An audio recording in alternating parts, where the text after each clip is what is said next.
அனைவருக்கும் இனிய காலை வணக்கம். சொல்லுங்களா, நல்லா இருக்கீங்களா? போன வாரம் நம்ம இனியவை 40 பார்த்துருந்தோம், பாடம் 7ல். எல்லாரும் படித்து எழுதி பார்க்க சொல்லியிருந்தேன். நம்ம இன்னைக்கு அந்த பாடத்தில் இருக்கிற மதிப்பீடு பகுதியை தான் பார்க்க போகிறோம். சரியா? நம்ம முன்னாடி ஒரு தடவை வாசிச்சு காமிச்சிடுறேன் இந்த பாடம். இனியவை 40.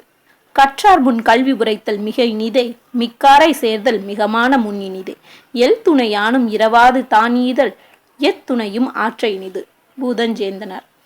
இந்த பாடலை எழுத சொல்லியிருந்தேன். நிறைய பேர் என்ன பண்ணியிருக்கீங்கன்னா, இந்த வரியில் இடம்பத்தில் அப்படின்னு மிக இனிதே அடுத்த லைனில் இங்கே கொண்டு வந்துட்டீங்க.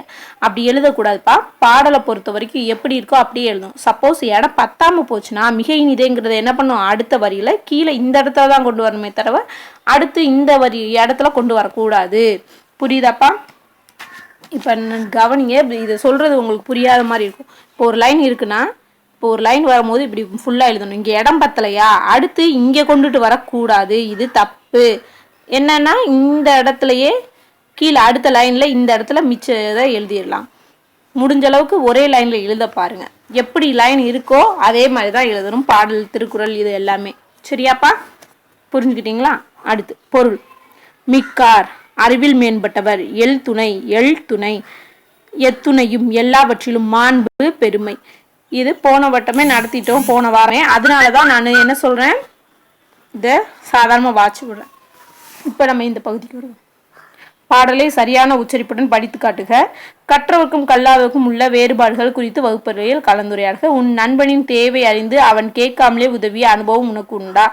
அதில் உனக்கு மகிழ்ச்சியா வருத்தமா? ஏன்? கலந்துரையாடு. ஓகேவா? இந்த பாடலை பாடி பார்த்துட்டோம். கற்றவர்க்கும் கல்லாதவர்க்கும் உள்ள வேறுபாடு என்னென்ன அப்படிங்கிறது உங்களுக்கும் தெரியும். அடுத்து, உங்கள் நண்பருக்கு கேட்காமலே ஏதாச்சும் உதவி செஞ்சுக்கிங்களா, அதனால சந்தோஷப்பட்டீங்களா, வருத்தப்பட்டீங்கன்னா ஏன் வருத்தப்பட்டீங்க, இதெல்லாம் சொல்லணும். இப்போ நம்ம பார்க்குறோம். உரைத்தல் என்ற சொல் குறிக்கும் பொருள். பாடுதலா, வரைதலா, எழுதலா? சொல்லுதல். உரைத்தல்னா என்ன அர்த்தம்? சொல்லுதல். ஈதல் என்ற சொல் குறிக்கும் பொருள். ஈதல் அப்படின்னா கொடுத்தலா, தடுத்தலா, எடுத்தலா, வாங்குதலா? கொடுத்தல். மிக்காரை என்ற சொல்லின் எதிர்ச்சொல். அறிவிலாதார், கற்றோரை, அறிந்தோரை, அறிவில் மேம்பட்டவர். அறிவிலாதார். இரவாது என்ற சொல் குறிக்கும் பொருள். இரவாது என்ற சொல் குறிக்கும் பொருள். இங்கே நல்லா இந்த இதை நல்லா கவனிங்க. மிக்காரைன்னா அறிவில் மேம்பட்டவர். நம்ம எதிர்ச்சொல் தான் வந்திருக்கோம். எதிர்ச்சொல்னா அறிவிலாதவர். ஓகேவாப்பா? எதிர்ச்சொல்னா தான் அறிவிலாதவர். பொருள்னா என்ன வரும்? அறிவில் மேம்பட்டவர்னு வரும். இரவாது என்ற சொல் குறிக்கும் பொருள். இரவாது என்ற சொல் குறிக்கும் பொருள் பிறரிடம் கேட்டு பெறாது. அதாவது சின்ன விஷயமா இருந்தாலும், அளவா இருந்தாலும் நீங்க யார்கிட்ட என்ன பண்ணக்கூடாது, கேட்டு பெறக்கூடாது. சரியாப்பா? அடுத்து, சேர்தல் என்ற சொல் குறிக்கும் பொருள். சேர்தல் என்ற சொல் குறிக்கும் பொருள். தேடுதல், பிரிதல், களைதல், இணைதல். சரியாப்பா? அடுத்து,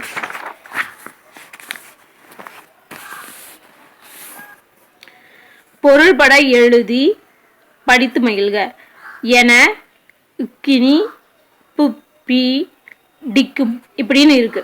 இது சரியான முறையில் பிரித்து எழுதாததுனால நமக்கு அர்த்தமும் கிடைக்கல.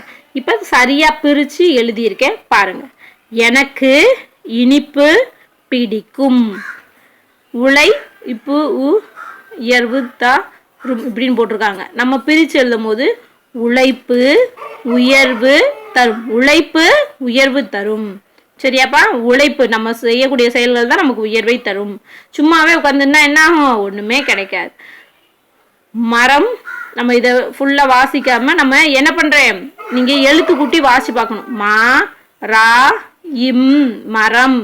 வா லா இர் இப் போ இம் வளர்ப்போம். ப மா லை மலை. பே ரூ ஓ இம் பெறுவோம். நம்ம எழுத்து கூட்டி வாசி பார்த்தீங்கன்னா உங்களுக்கு எது எதோட சேருங்கிறது தெரியும். சரியாப்பா? மொத்தமா வாசிங்கன்னா கஷ்டம். அதனால எழுத்து கூட்டி வாசிப்பாங்க. சு இத் தா இம் சுத்தம். சு கா இம் சுகம். தா ரூ இம் தரும். இப்ப எது இதெல்லாம் வார்த்தையா கோர்வையா வருதுன்னு உங்களுக்கு தெரியுது இல்லையா? அப்படியே பிரிச்சு எழுதிடும். இ நீ ய இனிய. தா மீ ழி இல் தமிழில். பே சு இங் கா இல் பேசுங்கள். இப்போ நம்ம எல்லாத்தையும் பிரித்து எழுதிக்கோமா. இதை என்ன பண்ணுறீங்க, நீங்கள் உங்களோட புத்தகத்திலையும் எழுதிக்கணும். சரியாப்பா? புத்தகத்தில் எழுதிக்கங்க.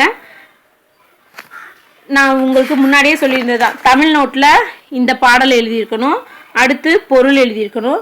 இப்போ நீங்கள் என்ன பண்ணணும், இந்த சரியான விடையை எழுதிக்கங்க, அடுத்து இதையும் எழுதிக்கணும். ஓகேவாப்பா? அடுத்து நீ எதை விரும்புவாய், ஏன் கலந்துரையாடுக. இந்த இதில் எதை போட்டிருக்காங்கன்னா, இங்கே நமக்கு மழை பெய்யும் கூடிய நீரெல்லாம் என்ன பண்ணியிருக்காங்க, சேமித்து வச்சு நிலத்தடி நீராக கொண்டு போயிருக்காங்க, மழை நீர் சேமிப்பு தொட்டி மாதிரி. இதுலேருந்து நமக்கு என்ன கிடைக்கிது, நல்ல ஒரு தோட்டம் மாதிரி கிடைக்கிது. இங்கே என்ன நடக்குதுன்னா, குழாயை சரியாக மூடாமல் வச்சுருக்காங்க, குழாய் சரியாக மூடப்படல, அதனால நீரானது என்ன பண்ணுது, வீணாக போகுது. நீங்கள் இதில் ரெண்டில் உங்களுக்கு எது பிடிச்சிருக்கு ஏங்கிறத சொல்லணும். எல்லாருக்கும் இதுதான் பிடிச்சாகணும். அப்போத்தான் நம்மளோட நிலத்தடி நீரும் அதிகரிக்கும், நல்ல மழை பெறக்கூடிய செடி கொடி எல்லாமே வளரும். சரியாப்பா?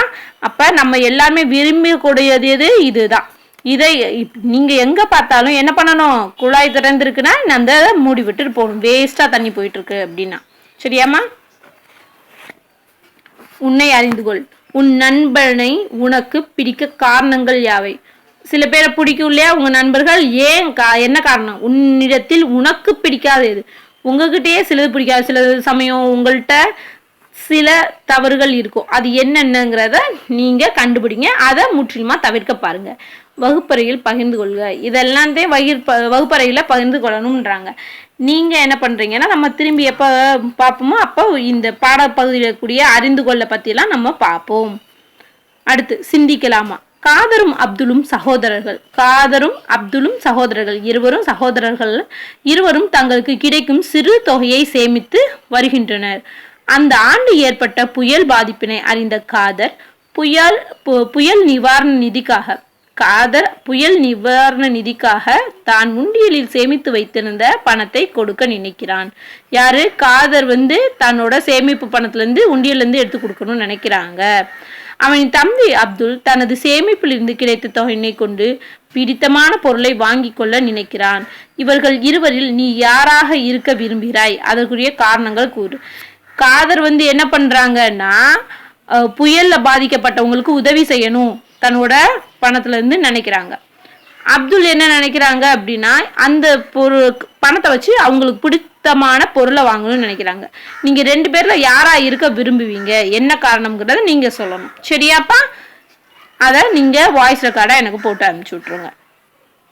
அதே மாதிரி உங்கள்கிட்ட பிடிக்காத குணத்தையும் சொல்லிடுங்க. அதை நம்ம பள்ளி துவங்கும் போது நீங்க அந்த குணத்தை விட்டுருக்கணும்.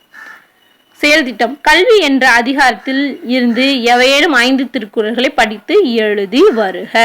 இப்போ கல்விங்கிற அதிகாரத்திலேருந்து எவையேனும் 5 திருக்குறள்களை படித்து எழுதி வருக. இப்போ நான் உங்களுக்கு கல்விங்கிறத அதிகாரத்துலேருந்து ஃபோட்டோவை உங்களுக்கு அனுப்பிச்சி விட்ருவேன்ப்பா வீட்டுக்கு. அப்போ செல்ஃபோனில் அனுப்பிச்சி விடும் போது நீங்கள் அதை பார்த்துட்டு அதில் ஏதாவது 5 மட்டும் படித்தா போதும். புரியுதா? 5 திருக்குறள். அடுத்த வாரத்துக்குள்ள எனக்கு ஒவ்வொரு திருக்குறளாக படித்து என்ன பண்ணாங்க, எழுதுங்க.